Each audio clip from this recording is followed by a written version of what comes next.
Used to be when I was younger, we talk about old ladies things. Everything was old ladies things, you know. I would never wear that Ted hose or that compression socks. That's old people stuff. But when you are desperate and you go and you gather up what used to be old people stuff. But I'm so thankful that the Lord understands each part of our body. I can't remember, I had it all written down, and I was going to share it with you all sometime about your gray hairs and your when your teeth is all gone and your frame is all gone. I mean, I know I know these young people cannot comprehend all of that, you know, but your voice is all gone, and everything is all gone. My little niece, I think she was 3, she was born in Barbados, and she came to spend some time in Grenada with us, and she was with me.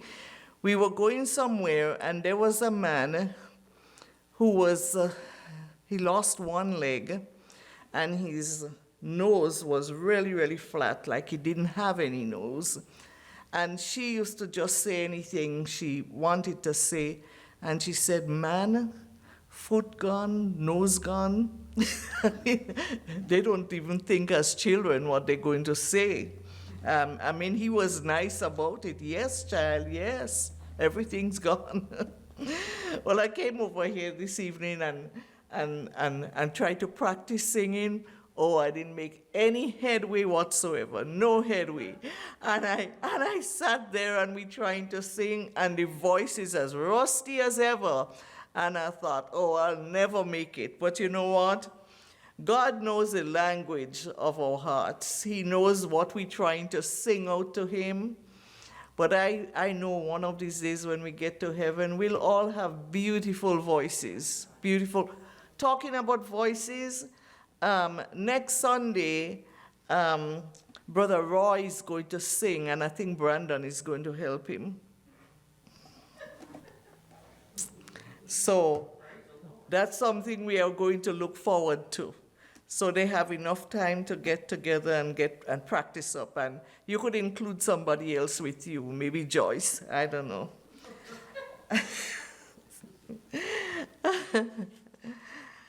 Anyway, whatever we do that the Lord might be glorified. But, when I was in Grenada during camp meeting time, sometimes I had to get the special singers, and Brother August Leff was down there at that time, and I would have like all the single men, all the married men, all the single women, I just have them in groups like that, so everybody will get involved. And the single men got up there, and you wouldn't believe what they enjoyed singing, that they were really singing it out. And Brother Leff was one of them, and they were singing, "There's a honeymoon in my heart" all the time. It was kind of funny, but they were really enjoying themselves in the Lord. There's a honeymoon in my heart all the time. Well, we could all sing that. It's wonderful. It's good, serving the Lord is not boring. Serving the Lord is enjoyment. I mean, we used to like going to camp meeting back in Grenada. Services will get out like 11 o'clock or later in the night. I know sometimes we get out later than that.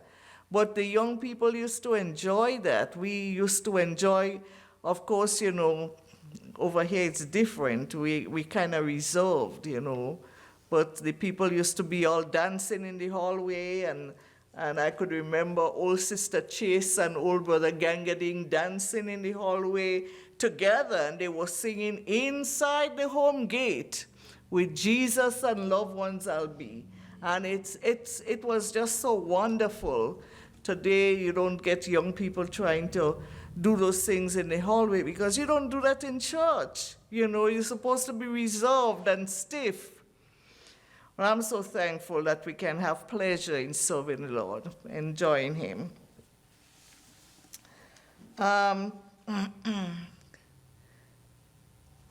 In 1 Corinthians 3:11, it talks about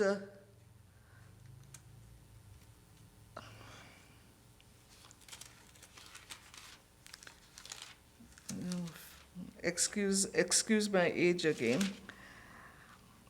It says, "For other foundation can no man lay than that is laid, which is Christ Jesus. Now if any man build upon this foundation gold, silver, precious stones, wood, hay, stubble, every man's work shall be made manifest, for the day shall declare it, because it shall be revealed by fire, and the fire shall try every man's work of what sort it is." I won't read too much more of that, but we're talking about the foundation.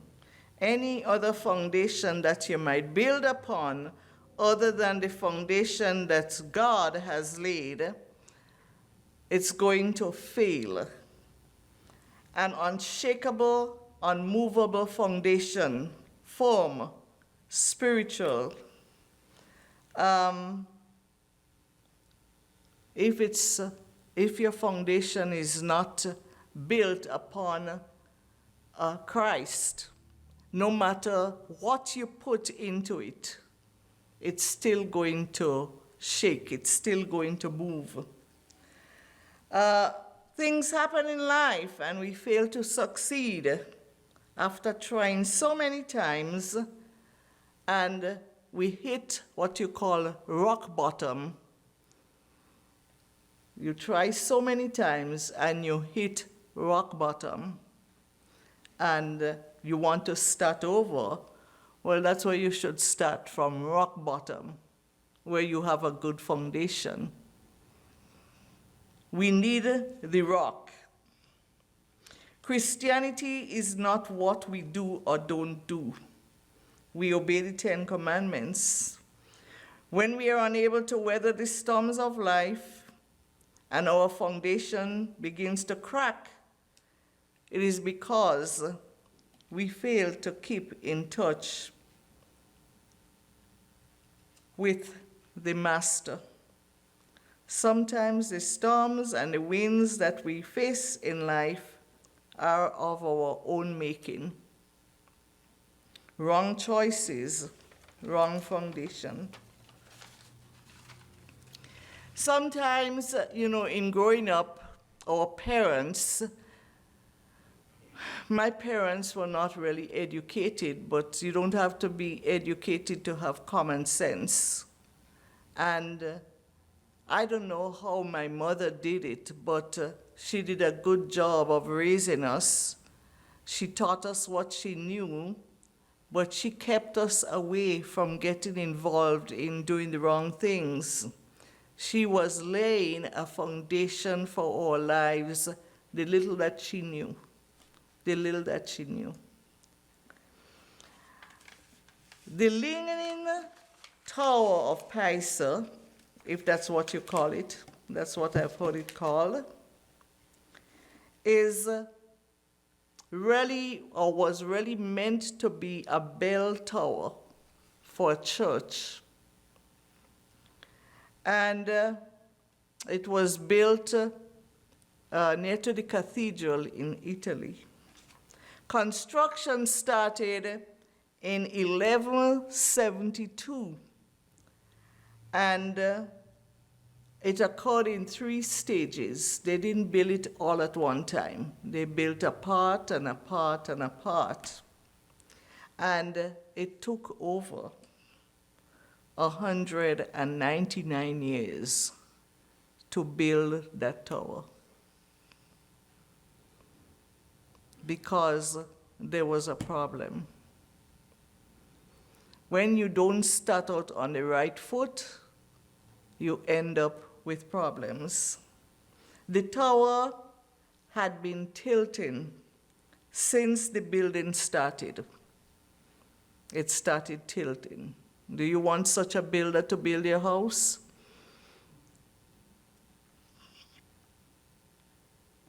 Had to be reinforced many times. By 1990, it had tilted to 5.5 degrees. More work had to be done on it between 1993 and 2001. There was a time when it was closed to visitors.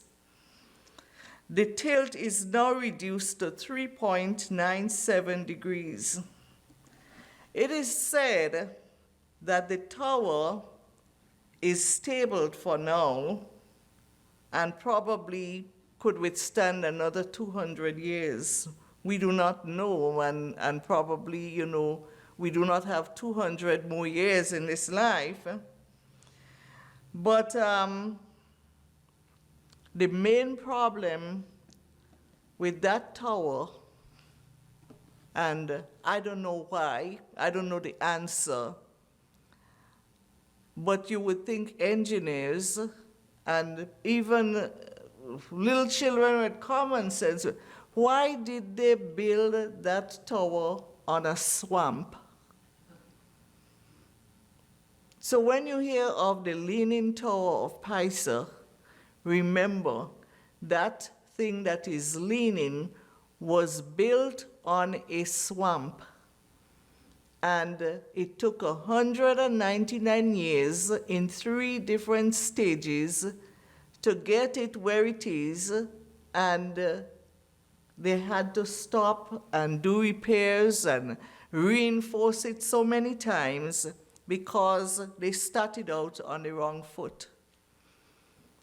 They started out in a swamp.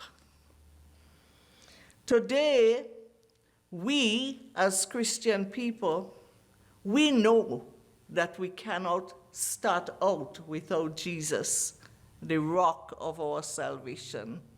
Until you have him in your life, you cannot go any further. We must have him to begin that Christian walk. Our foundation will be shaken if you did not start out with him in your life. And when I talk about our foundation as Christians, there are so many things that Christians, for which we are responsible. And if we do not have the right foundation, we're not going anywhere. We're just not going anywhere. I think of our church. I don't know, I didn't grow up in the church, but the church did not save me.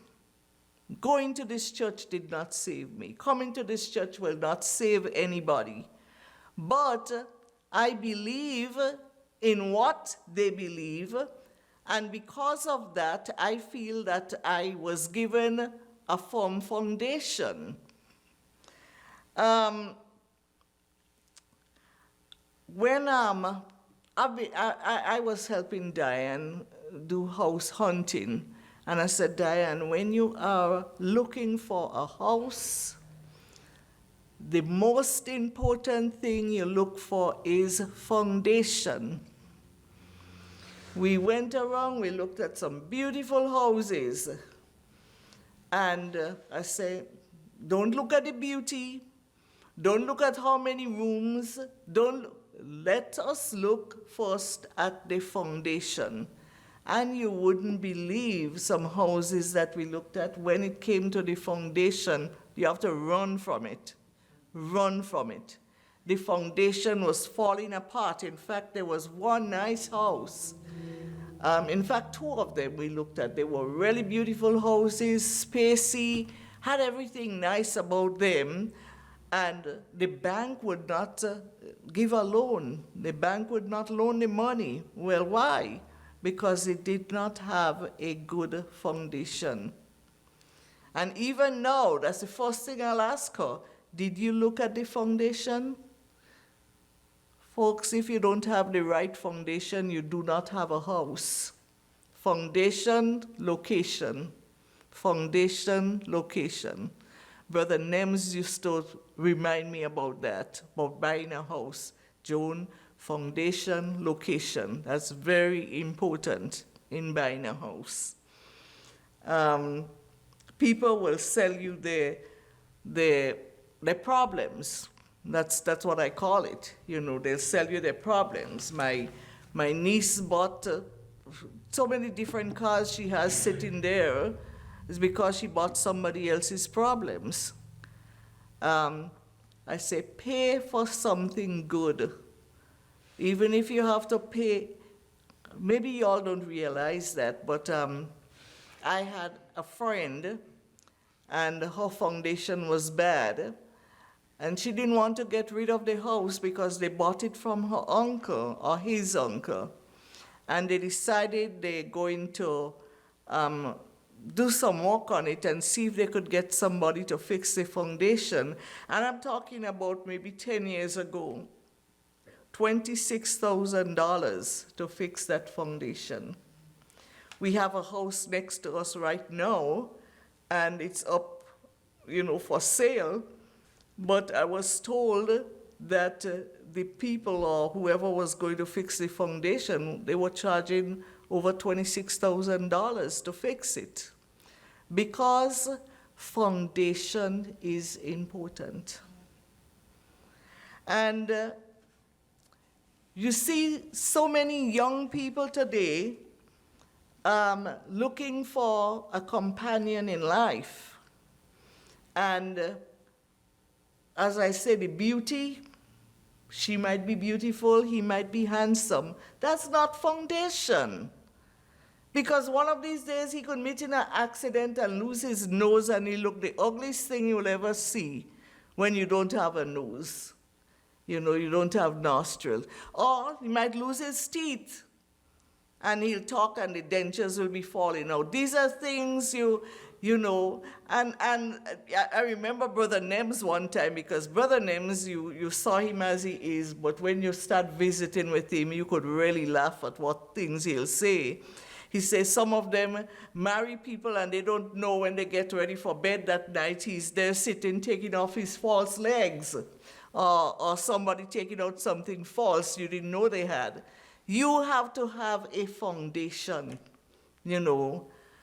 So when things start to happen, your marriage will not tilt.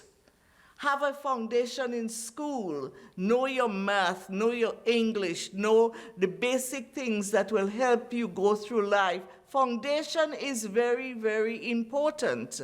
That's why the scripture says to remember now thy Creator in the days of thy youth. Have a foundation from the time you are young. Then you'll be stable going through life. So Jesus saw the need of a foundation. In Matthew 7:24-29, he talked about a foundation. It says, therefore, whosoever heareth these sayings of mine and doeth them, I will liken him unto a wise man which built his house upon a rock. And the rain descended, and the floods came, and the winds blew and beat upon the house, and it fell not, for it was founded upon a rock. And every one that heareth these sayings of mine, and doeth them not, shall be likened unto a foolish man, which built his house upon the sand. And the rain descended, and the floods came, and the winds blew and beat upon that house, and it fell. And great was the fall of it. I'm sure many of you who sat under Brother August Leff will know the story about his 3 pigs and the 3 little houses. Well, only one got a foundation. Folks, foundation is very important. And how we keep that foundation from falling apart or decaying or what, is through our prayers and through our Bible reading. Even as older Christians, we want to maintain that foundation in our Christian lives, or we can still fall apart. The devil is present all the time. He's a nosy person. Even when you're kneeling there praying to the Lord, he comes and listens and dips his nose in and tries to talk to you even while you are talking to the Lord. The devil is there to upset your foundation. So we have to know what are we going to do about this foundation. Now, a lot of times, or I should say many times, people listen to the wrong people. And they encourage them to do what they should not do. You know, they talk them into things. I asked one lady, why did you buy that old car? Why did you buy that old car? From the day one, it's giving you problems. Oh, the man kind of talked me into it. Well, you don't let a man who wants money talk you into buying his junk. And that's what they do to you. Whenever you buy a used car, you're buying somebody's junk that they try to get rid of. So we have to not be entrapped by what the devil has for us that can shake our foundation. Now, I'm sure when that foolish man decided to build his house, probably he was a friend to the rich man, and the rich man told him, well, I won't say the rich man, the wise man. Maybe the wise man was rich too, you never can tell. But anyway, I am sure they talked about it. I'm sure probably the architect talked to them about it. And they told the man, hey, do not build there. Do not build there. That wouldn't be a good foundation. This is sand. It's going to wash out from under you. And he advised him all the way he can. And the foolish man looked at that and he said, but that's a nice beachfront. That's a nice beachfront. I would enjoy it. I would like to sit there and watch the waves come in and enjoy my coffee in the morning. And the wise man say, well, you see, I'm going to build right there on top of that rock. And I could still see the waves coming and I can still enjoy my coffee in the morning. But the foolish man, after he was advised, and the wise man told him, man, you throw away that blueprint. It is no good. Do not use it.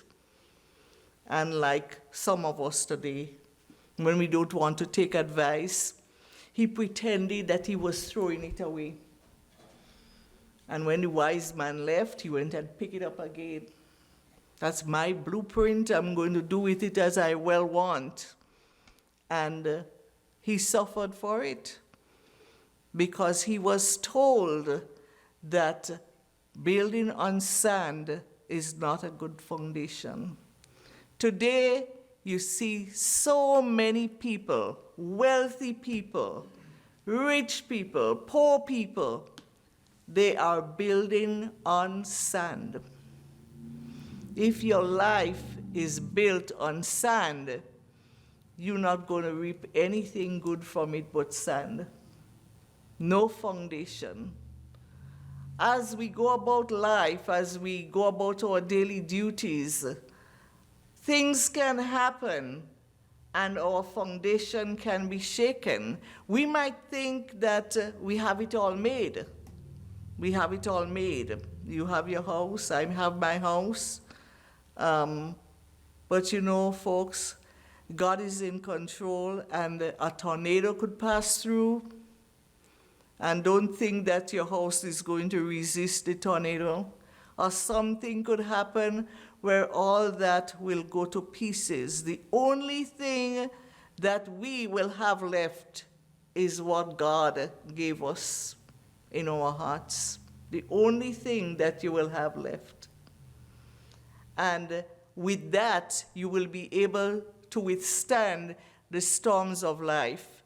Because when things fall apart around us, it's not a good thing for Christians to go about complaining. It's not a good testimony. I know it will hurt you and I know you will cry, but folks, we have a better place in heaven.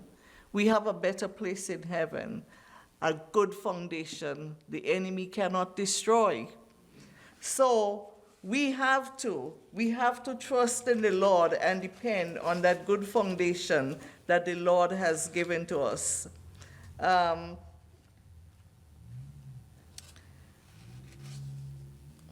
Jesus Christ is a master architect, and he will not guide us into making the wrong decisions in life. Talking about the rich man, or the rich man I call probably the wise one, because probably he had more money to buy that piece of rock upon which he built his house. A house is as strong as the foundation. That's it. If you think you have a good house, check the foundation. Do you have cracks in the walls? The cracks in the walls might stem from the foundation. Did your foundation move? And you could tell that by looking at your walls, and if you have cracks coming in, then you have a problem. The Lord is our master builder. He's our firm foundation. He tells us in his word to be doers and not hearers only.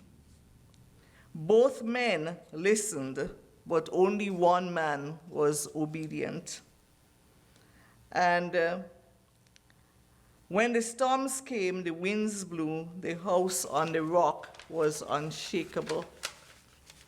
Folks, the storms and the winds going to start coming upon us as Christian people.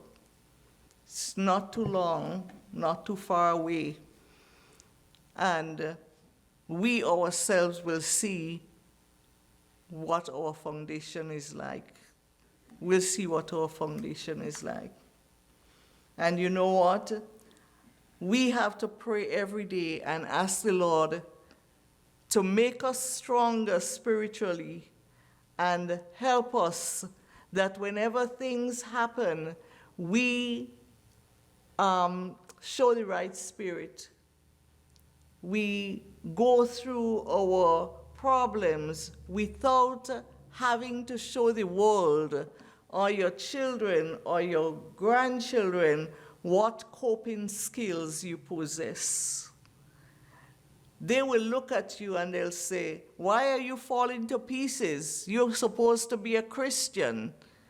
God is your father. All those years you served him and depended on him. Why are you upset at this time? No, we don't want to do that.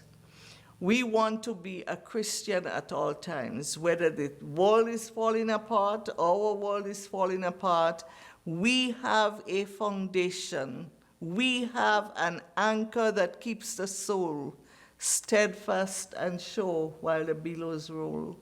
We cannot fall apart when someone else is looking at us as an example, for an example. They're looking at your testimony. When things go bad, when things are wrong, when things are good, we should be the same because our Heavenly Father does not change. Who is wise and who is foolish? Those who hear and do what the master architect directs us to do. We can build on rock or we can build on sand. We know for sure that the storms of life will come and try to shake our foundation. Our hopes and dreams can come crashing down into pieces. And if we are without a solid foundation, many young people might choose to do the wrong thing without counting the cost. They want to have a nice car, a nice house, a nice marriage. Without God as the foundation, we will still fail. all these things can come crashing into pieces. We can be faced with unemployment, and people who have not been unemployed, they really wouldn't understand what it is like when things are hard. I have a brother who is a fisherman, and when the sea is rough, he cannot catch fish. He has 2 grandchildren he's raising. The price of gas is so high to put in his boat, and so on. Life is not easy without Jesus. Life is not easy. So when you see other people and you wonder, well, how are they making it? How are they living? And you try to think about it and we say, that person never did have a foundation.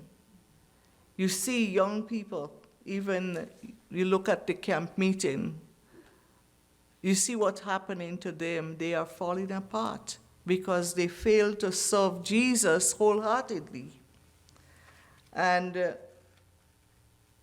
when they don't have a foundation, they're going to give up and their lives will crumble. It is really, really sad when you look at children and young people who are brought up in the church, they're falling apart. They went to Bible school, they're falling apart because they did not make Jesus the foundation of their lives. And I know, and I do realize that most of all of you here are Christians, but that doesn't mean that we are perfect. That doesn't mean that things cannot happen to us. Especially in these days, the enemy is and will be attacking Christians more than ever. Satan knows that his days are numbered, and he's coming after us. He's coming after us. And I'm telling you, unless things change in November, we will see what is happening to the Christians. Christian people are hated. They are hated because we do not go along with what the world wants. We do not support abortion because we think it's murder. We want to live by the 10 Commandments, and they don't want to. But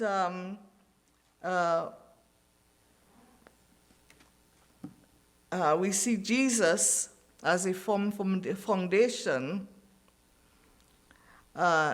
He cannot be shaken. Herod tried to kill him when he was a baby. They put him on the cross. The cross could not hold him. The cross could not hold him. The cross could not contain him. He was bigger than the cross. He was bigger than the cross, but he went there willingly for us. He was weak to make us strong. He was weak to make us strong. He carried the load of this world upon his shoulder. The Pharisees, the Sadducees, the leaders of the Jews, they tried to get rid of him, but that foundation could not have been shaken. He rose triumphantly from the grave on the 3rd day. They thought they had done away with him. They couldn't believe that he had risen. They paid the Jews to say that his disciples came and stole his body in the night. The grave couldn't contain him. Jesus in our plans can make the difference. He is our present help in time of need, in time of trouble. He will guide us through life. He will guide us in building our house on the right foundation. When we fail, we still have to go to him. So why don't we start to trust him and depend upon him before we fail miserably? So we can anchor in him, and in building our foundation, he can be our chief cornerstone, For without without the cornerstone, you cannot have a foundation. So we live in a world where the foundation itself in your country, in your nation. Right now, we do not have a foundation in Washington, D.C. The White House is about to fall to pieces. There is no foundation there.